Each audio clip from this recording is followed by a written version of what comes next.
So yes, thanks for the introduction. I'm R.Piazza. I'm coming from Lancaster University in the UK. I work in the psychology department there. Today I want to talk to you about a challenge we all face in our efforts to help animals, and that's trying to get people to think more clearly, more consistently about animals, particularly animals that are used for their meat, and possibly getting people to consider, reducing their meat consumption. I normally speak to rooms full of omnivores. I think this is the first time in my life I've spoken to a group that's probably predominantly vegan or at least vegetarian. So for many of you, if you look at these hamburgers up here, you're probably not. They're not so appealing to you. They're not so attractive. Maybe if you think that they're veggie burgers, you might. That's right. They're not, though. Probably these were just. This is just artwork. Actually, it's not food at all. But it's to get you to buy it. But for most omnivores, so most people in the world, these hamburgers look quite delicious. And that's what my main argument today will be. That's one of the major obstacles to getting people to think more clearly about animals and more sympathetically about animals used for their meat is just this love affair people have with meat and animal products, cheese as well. That's my Achilles heel. Okay, so I want to start with this question of why are there so few vegans and vegetarians in the world? So this is probably something you've all puzzled over. I've puzzled. It seems puzzling to me why there aren't more. And so if you look out in the world, there isn't a single country where vegetarians and vegans are, make up the majority of the population. So I'm coming from Britain, and in Britain we have about 500,000 vegans. That sounds pretty good, 500,000 vegans. But if you look at the percentages, that makes up about a little over 1% of the overall population ages 15 and older. That was a very recent poll in 2016. If you look at the United States, where I grew up, the situation's a little bit better. We have 1 million vegans. This is based on a poll in 2012, so maybe it's slightly changed a bit. So about roughly 1 million vegans, about 7 million vegetarians. But again, looking at the percentages, that makes up about 3% of the overall population of ages 15 and up. And even in the most veggie country in the world, India, again, vegetarians, vegans are not the majority. They're outnumbered 7 to 1. Okay, so there's a number of ways we can respond to this. There's a number of answers we can give to this. One of the answers could be that, well, maybe people just don't care about animals, and I think we've seen a number of talks today that suggest that's probably not the case. I don't think that's quite the answer. If you look at a statistic like this, so this is in the United States. In 2015, Americans spent over $60 billion on their pets. So that's veterinary care, food, toys, and so on. That's a lot of money to be spending on beings that you don't care about. So I don't think that's quite right. You could respond and with something like this and say, okay, yeah, we care about pets, we care about cats and dogs, but most people, maybe they don't care about farm animals. And so in psychology we call this dichotomization. So some animals are maybe more important than others, or some have value, others don't, thinking that way. But again, I don't think that's quite right.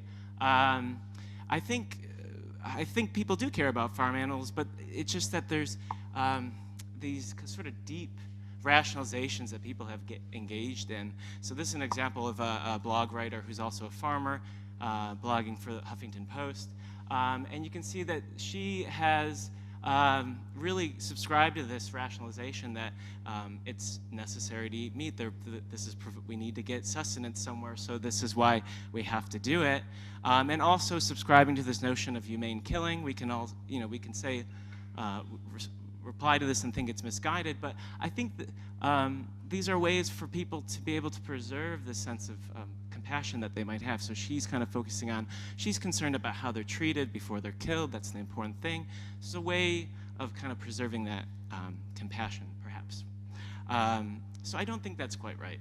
The other response we can give, we can say, oh, well, maybe they just don't know. Maybe people aren't educated enough about just how bad, how miserable the lives of farm animals are if they're being raised in factory farming conditions. Perhaps people are just not educated about the health risks of eating meat. Perhaps they're not educated enough about the risks to the environment and so on. And so all we have to do is just educate people about all these risks and educate people about how smart animals are, even the animals used for meat, and that should be enough to get to see some behavioral change. But I don't think that's quite the answer either, because I think we've done a lot, especially in recent years. There's lots of campaigning to raise people's awareness about the health risks, the environmental risks.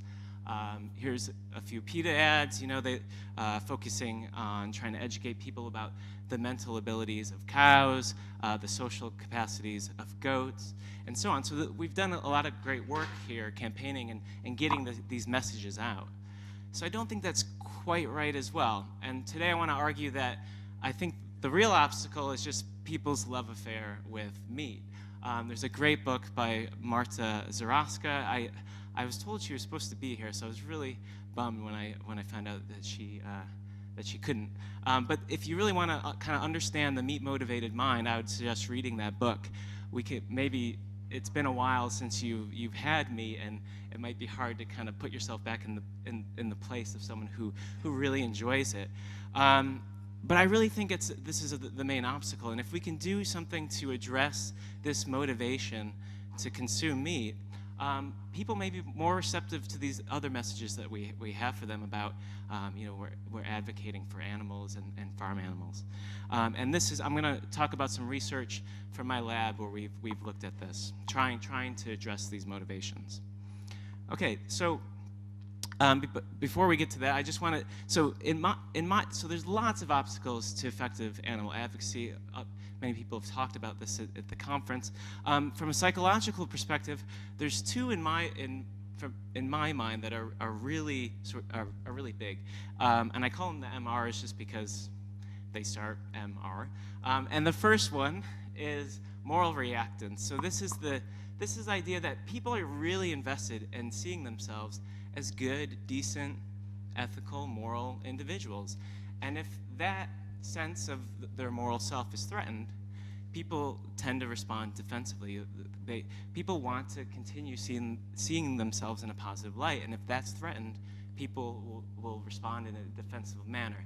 This happens in a very subtle way too. So there's research showing that even if you're just kind of raise the issue of not eating meat, of vegetarianism, perhaps you sit down with your omnivore friends at the table.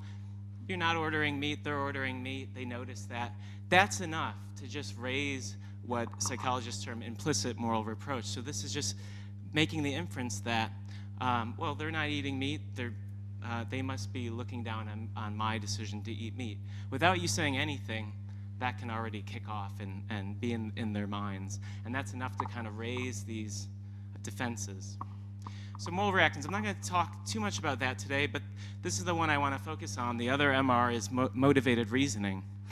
So when you're thinking about how do people reason, one view is that we're sort of rational individuals, and we'll consider, and maybe you think this way about your own choice to give up meat. You thought, I kind of weighed all the evidence, looked at it critically, really examined it, and reached the conclusion that, I'm going to not eat meat. But research in psychology suggests this is not usually how reasoning works. Usually reasoning happens in this more post hoc manner. And what I mean by that is that it usually follows pre-existing preferences that people have, or pre-existing preferred conclusions people want to reach about the world. These preferences are shaped by learning histories, by habits that people have formed across their lives, appetites that they have. The preference exists, and when people reason, a lot of times they're just reasoning in a sort of confirmatory way to support that preferred conclusion. That's what motivated reasoning is about. So we can kind of model it this way. So if we're thinking about the sort of sober-minded, rational thinker who's really thought about the issues and kind of weighed everything in their mind, maybe they've had arguments with a friend, and they've arrived at this conclusion over, that they're gonna, it's okay to eat meat, let's say. That's kind of the rational thinker model. So motivated reasoning kind of flips it around. So the motivated thinker starts with something they want. They want to eat meat. They've grown up eating it. They really like it. Everyone can hear me fine. Yeah, in the back, are you guys okay? You can hear me? Yeah, okay. And so they want that, and they want it to be okay, that it's okay to eat meat because they prefer that to be the case. And the kind of reasoning that happens around thinking about whether it's okay to eat meat is more post hoc, and it's more going to be in support of the conclusion that you want. And that can be, so you could turn it, you can invert it, and this could be about giving up meat. So we're not exempt from motivated reasoning. I'm not saying only omnivores engage in motivated reasoning. Everyone does, but it's an obstacle if you're trying to persuade someone. Okay, and motivated reasoning also has these kind of downstream effects on how we view farm animals. So if you're really motivated to eat meat, and you've gone through this process of rationalizing why you do it and why it's okay, you might think, oh, sorry, some of that's cut off because it's a Mac PC font issue. So if you've maybe you have the rationalization that meat's necessary, so you need to eat meat to be healthy or something like that. That can then affect the way you, in response, view the animals that are used for their meat. And there's two processes I want to talk about: belief alignment and willful ignorance. There's a lot of, I'll talk about both of those processes. So there's a lot of great work by Steve Loughlin and his colleagues, Brock Bastian and others, looking at this belief alignment. So this is the notion that people will, their views about let's say the minds of animals, how intelligent they are, that's something that you can kind of, it's flexible. You can move that around, and people will modify their views of how they look at animals to align that view with their appetite for meat. So I think a number of talks have already mentioned this. So that this study where they basically get people to think that they're going to eat some beef jerky, so they're or some non-meat, they're gonna engage in the practice of eating meat, and then they have to rate some cows on certain traits, and you find if they've just eaten meat or think they're going to eat meat, they're more likely to say, oh, cows can't feel, they can't think, they don't have self-awareness, these sorts of things. So that's a kind of belief alignment process. Also, just getting people to think about animals as food, categorizing them as food rather than as living beings. So thinking about the cow on your plate rather than a cow out in the field grazing. That's also enough to change the way the moral attitudes people have about animals as well. But the one I want to focus on today is related to this notion of willful ignorance. So this is the idea that people may acknowledge, they may recognize, oh, cows are quite smart.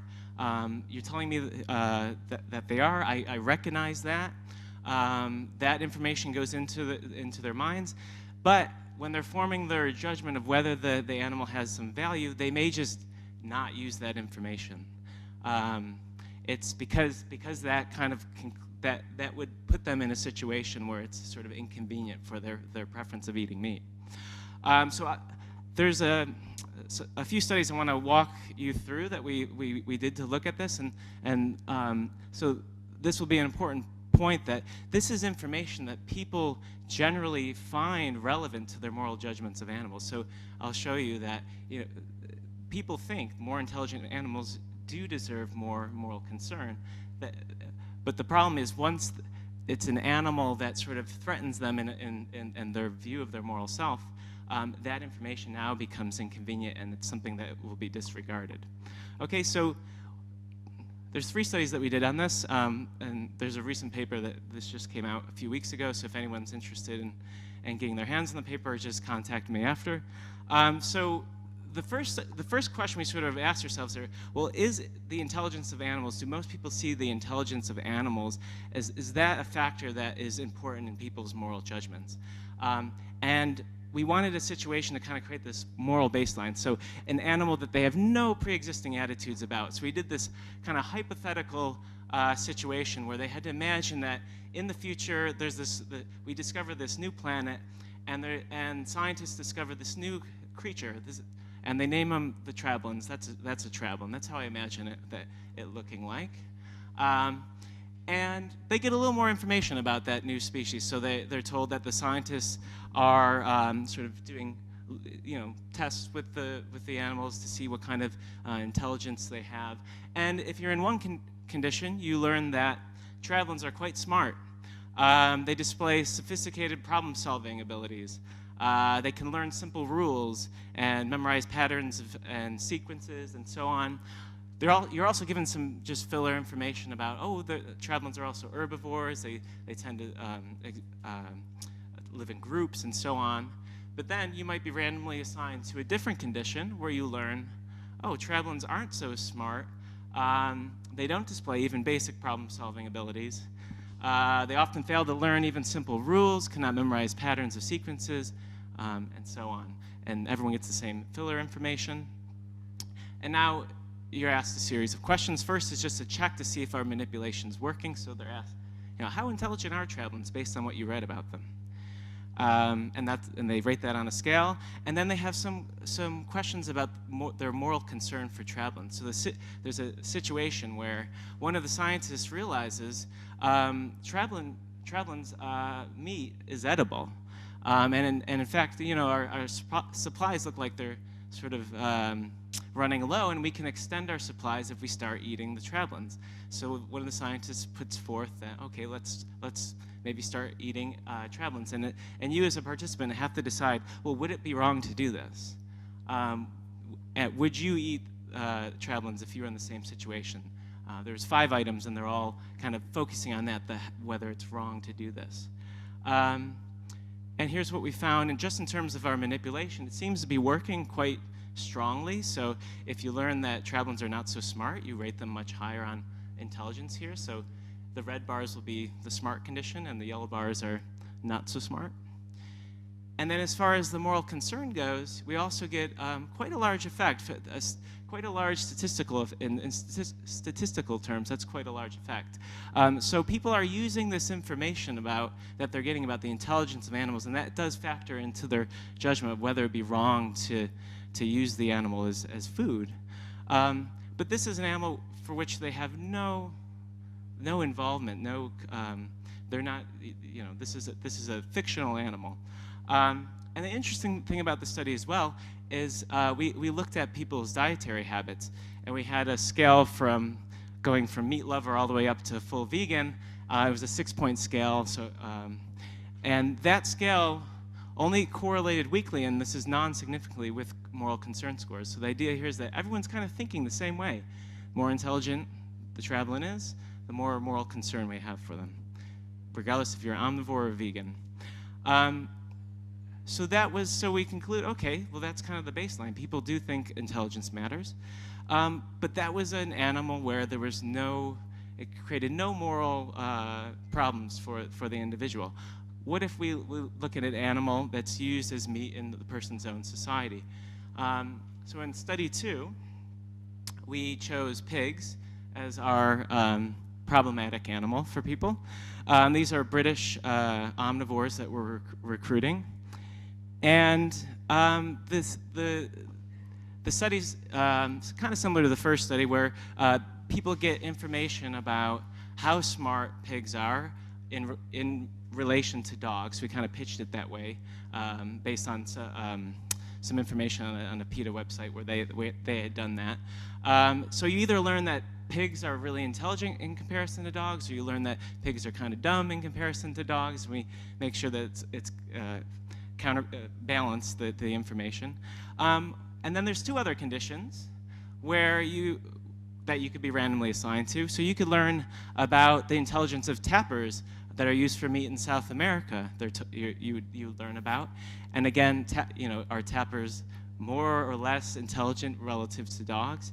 And again, we have our traveling friends again from the alien planet. And so the idea is these two animals shouldn't be so problematic because people aren't, they don't consume them in their culture or themselves, but pigs should be problematic. So what will happen? Well, first we had our manipulation check. So if you're in the high intelligence condition, you're rating all three animals, regardless of which animal condition you're in. You're rating them pretty high on intelligence. There's no differences here. If you're in the low intelligence condition, the means drop, okay? So now we're rating the intelligence of the animals much lower than in the other conditions. So, and that's working for all three animals. But what about moral concerns? So we had similar items in study one where we kind of told people, oh, this animal is being used for food. It also endures these kind of, it suffers on its way to being killed. How do you feel about that? How bad do you feel about how the animal is treated? How wrong do you think it is to use them as food? These kinds of items. And what you find, and I'm sorry it's a bit chaotic because of the font, is that for tappers and travelins, these non-problematic animals, again, we just replicate the finding from study one. If the more intelligent they are, the more moral concern omnivores have for them. The less intelligent, the means drop, and those are significant differences there. But for the pigs, we find an exception. Even though they're remember the intelligence scores, they recognize the pigs to be more intelligent in the high intelligence condition. It's going into their minds, but they're just not using that information in their judgment. So there's no difference between these means here. They're roughly equal. And then in our final study in this series, we came at it from a different angle. Okay, what if we can get people to think about pigs from the perspective of a third party? So if you're in one condition, you're thinking about how John would react if he got information about pigs being more or less intelligent in comparison to dogs. And, or you're in the condition where, just similar to study two, that you learn about this information on your own and you're kind of making judgments of how you think and feel about how pigs are treated. But if you're in this condition, you're thinking about how John would react to that information. And again, what we find is, when they're thinking about it from another person's perspective, they recognize that information about the intelligence of animals should have an effect on your judgment. But again, they're not using it themselves. They're just completely disregarding it in their judgment. So the kind of take-home message from these studies is that, the information that people would otherwise use in their judgment, when it has negative implications for them, people will just disregard that information. They can recognize it, they can acknowledge that it's true and it exists, but they're just not using it when they formulate their moral judgment, their moral attitude towards the animal. Okay, well, what can we do about it? This is kind of a sad story if we just leave it there. So we're trying to in my lab, we're trying to find ways of sort of circumventing motivated reasoning. How can we deal with it? So one thing we're trying to do is to get to people before they need to defend their position. So if you can get to people before they've sort of made a choice, or they've formulated a preference for a particular conclusion, if you can get to them before that, and I'll talk about how we're trying to do that, that might be one way to go, but then the question is, how do we do that? Another strategy we're going to do in combination with that is use self-persuasion. So there's great work in psychology by this guy named Elliot Aronson on self-persuasion. So self-persuasion is the idea that when people realize that someone's trying to persuade them, there's a guy at your door knocking and on your door and wants to sell you something, people's defenses are up. People don't want to be persuaded into a conclusion that they may not agree with. But if you can give the power to someone themselves, and people can generate their own arguments and think that this is a position that comes from, that they've kind of reasoned into themselves, then that can be more effective actually in getting people to change. So we're trying to do this. So we're starting with our motivated thinker who really wants something. He really wants to eat meat and is engaging in post hoc reasoning. So it's going to be really hard to get to them. What we want to do is try to turn it around and get them to be a little more critical of their reasons so that we can then reduce that motivation to consume meat. And how are we going to do this? We're going to use self-persuasion. So we're going to get people to generate arguments of why it's more or less okay to eat meat. So I'll say more about that, the specific things we're going to do there. And if we get people to kind of generate those reasons for themselves, then we're hoping that's going to reduce their overall motivation to consume meat. And that should have some downstream effects on how they view animals, how intelligent they are. They'll be more receptive to those messages about animals. Now, of course, that's not the only way to do this. We're going to try to develop this strategy of self-persuasion. There's other ways to attack this. So you can just go in and try to directly change people's appetite for meat. So if anyone was in Tobias's talk, he talked about that. I think he's here, yeah.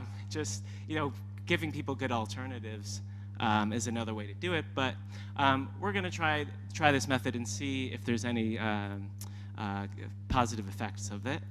And so we first need to know, so what are the sort of main reasons, the main justifications people have for eating meat? So we started with some, the four N's, which you've probably heard about to death. So this is based on some theorizing by Melanie Joy in her book. She talks about the three N's of that it's necessary, natural, and normal to eat meat. I read that book and I thought, oh, that's quite interesting. Is there some empirical basis to that? Is there evidence that people actually really reason in that way? So we did a number of studies, me and my colleagues and I, with a number of different populations. This is just one example of American adults.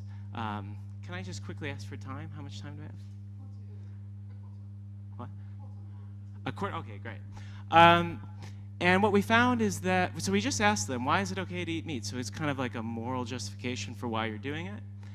And what we found, and we just cataloged people's responses and coded them to see what categories emerged. And we did find evidence for the three N's, and we did find a fourth N as well. So necessary was the most common. So these people saying things like, our bodies need protein, and the nutrients we get from meat. You can't be strong and healthy without having at least some meat in your diet. Those kinds of arguments were the most prevalent arguments. Natural was also quite prevalent. So these are appeals to that humans are natural carnivores. We've evolved to eat meat. Our bodies are evolved a particular way. Our digestive tract enables us to eat meat. These kinds of arguments about anatomy and so on. And we also found normal, which is just an appeal to the fact that most people are doing it. You're raised doing it. Your friends and family are doing it. Society approves it. These kinds of appeals. And then we also found nice as quite a large category. So this is just the Epicurean defense of I like the taste of it. I mean, bacon, come on. This is a great moral argument. But people do say this, so that was we had to expand the three N's to four. But what was interesting about these studies, we also developed a scale to examine a level of endorsement of the four N's. And what we found was actually that when we looked at meat eaters, they weren't at ceiling in terms of their endorsement of the four N's. They're kind of more middling on their endorsement of them. And so we thought, oh, maybe these things are a little bit flexible. We can kind of push them around. We can get people to think maybe it's not necessary to eat meat more or less because they seem to be a bit ambivalent about that. So that's what we did. So in study one, we focused on necessary. I'll also talk about a study where we focused on nice, and we're starting to look at natural. But these are all studies in progress that I'm doing with some of my undergraduate student researchers. So this first study, we recruited, these are all going to be convenient samples from the UK because that's where our lab is. So we're bringing British undergraduates into the lab. We had 60 for this first study. They're all meat eaters or at least semi-vegetarians, so they have to at least agree to the saying that they eat meat, but maybe only on occasion or certain types of meat, but they eat some meat. Otherwise, they're not going to be analyzed. Most of them were female. That's just because psychology undergrads tend to be female. They get randomly assigned to a condition. I'll explain what they do once they're assigned a condition. So this is what they're doing. So this is our self-persuasion methodology. So we just give people a statement, depending on what condition you're in. So you might get the statement, it is not necessary to eat meat to be strong and healthy, or you might get the statement, it is necessary to eat meat to be strong and healthy. And what we have people do is imagine you're in an argument with your friend about this, and you have to come up with a compelling response, a compelling argument to convince them that that's true. And just spend 5 minutes writing just a short paragraph about that. We also sort of prompted people. So we said, well, consider the ways that this statement's true, and we gave some, a few examples of the kinds of things they might say, just to kind of help them along. And so they spend some time doing that, and then afterwards they respond to this manipulation check just to see, okay, is this working? Are people actually convincing themselves and persuading themselves? So this is the 4-item subscale of the 4N scale for necessary. So items like a healthy diet requires at least some meat. They rate their endorsement for these items. And then they get questions about their moral concern for farm animals. They're given a definition of what we mean by farm animals, and they have to rate their agreement to these statements. It is morally wrong to kill farm animals to use as food. To what extent do you agree with that? Farm animals deserve to be treated with care and compassion. To what extent do you agree with that? We also gave people the opportunity to watch a Meatless Mondays video. This is a video that's hosted by Humane Society on their website. They could either say, yes, I'll watch it, or no, and then just kind of skip it. They also had the opportunity to take home with them some vegetarian recipes, so that we're trying to get towards some behavioral outcomes here. So they could say yes or no, and if they said yes, then they were told where they could pick up those recipes and before they left the lab, and we did track and see if they said yes, did they also pick up the recipes. So here's what we found just in terms of, was this effective, the self-persuasion methodology? Did people engage with it? Did they actually persuade themselves out of the position? So if you look here, so the red bars are going to be people who had to write about why it's unnecessary to eat meat, and these are this is a measure of endorsement that it's necessary to eat meat, and you can see that in fact the mean scores here are significantly different. So people are the manipulation's working, let's say. And then if you look at people's moral concern for animals, so do these have kind of downstream effects on people's attitudes toward animals? It looks like it does. So if they wrote about why it's unnecessary to eat meat, they have more moral concern for farm animals than if they've just written about why it's necessary to eat meat. That's statistically significant. Most people with the video were polite. This is a lab study, so you come in and there might be some strong social pressure for people to watch a 3-minute video. Okay, I will do that. So almost around 80% in each condition watch the video. That's pretty good, actually. If you can get people watching these videos, I think that's already success.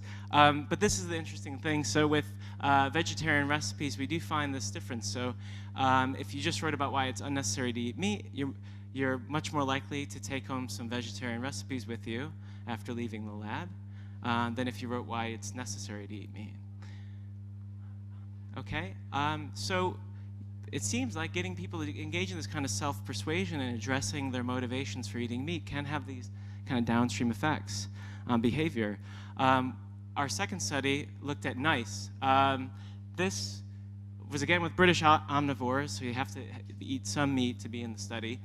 We got a little more diverse gender sample, 19 males, okay, not a great even numbers, but we got more than last time. And very similar studies, so the design is pretty much the same, we're just changing what the argument is. So they either have to engage in the self-persuasion methodology where they're coming up with a compelling argument for why it's true that meat is either delicious or disgusting, okay? So, and we prompted them, so that we're getting people to write about kind of the sensory aspects of meat. You know, meat, so if it's disgusting, meat can go rotten, it's a disease transmitter, these kinds of things. Okay, and then we just, a manipulation check, we use this time the NICE subscale of the 4N scale, and these are some example items, and we do find a significant effect of the manipulation. It's not quite as big as with necessary, but we do get this difference. So if you're writing about what the qualities of meat that are disgusting, your niceness ratings go down. Okay, and for this study, we did find we wanted to look at gender because we had a little more men in the sample this time, and we did find this interaction with gender for moral concern for farm animals. It looks like most of the movement is among men who are writing about the delicious aspects of meat. So if you're a man and you're writing about how delicious meat is, maybe you've written about this great steak that you've just had or something like that, your view of your moral concern for farm animals goes way down compared to everyone else in the study, okay? And same thing with the vegetarian recipes. So again, most people watch the video in this study. If we look at who took away vegetarian recipes, again, we get an interaction with gender. Much of the movement is with men. So if you've just written about how delicious, you're a man, you've just written about how delicious meat is, no one takes the recipes home. But if you've just written about how disgusting meat is, about 70% of the men did take recipes home with them.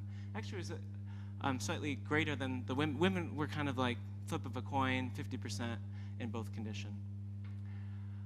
Okay, so yeah, 5 minutes? Yeah, I'm wrapping up. So there are some limitations, of course, with these studies. So as a researcher, I'd be remiss if I didn't kind of mention them. So we're using what psychologists call this donut design. So we don't really know exactly, is it writing about how delicious meat is, or writing about how disgusting it is that's having the larger effect? We don't have sort of a baseline condition where people are just not writing about meat at all. So we don't know which one's doing more of the work. And we also had quite small samples, mostly female. They're all British and younger individuals, so we can't generalize these effects necessarily to other kinds of populations just yet. And we're looking at short-term effects. So their willingness to take home some vegetarian recipes is kind of a short. We don't track them and see if they then adopt. Actually, do they cook those recipes? Do they actually have a vegetarian meal? So that's a limitation as well. But for future directions, what I'm really kind of interested in is how could this self-persuasion methodology be used in the real world as a kind of intervention? How could we go about implementing it? And as I said, we're looking at natural at the moment.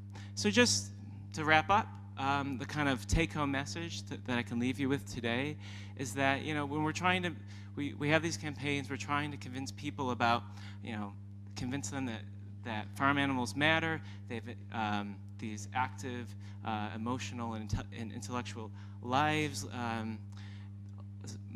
Those kind of messages often they can go into people's minds. They can actually recognize that and acknowledge that.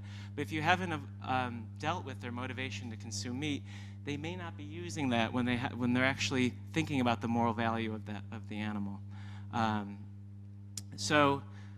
And one way that we're kind of looking at, the two ways that we're looking to get around this is to target those motives before you kind of give those messages to them. When you can, if you can, find ways of making people persuade themselves. Perhaps that's harder to do than it looks. But if you can get people to do that, if you can find ways to kind of people can take the generate arguments for themselves, take more of the responsibility in reasoning about this on themselves, and rather than trying to just cram it down their throat, get them to do some of the work. That might be more effective in some contexts. Okay, so I want to answer some questions, so I'll leave you there. And just thanks to my collaborators who helped with these studies, so Steve and 2 of my student researchers. So thank you, and I welcome your questions.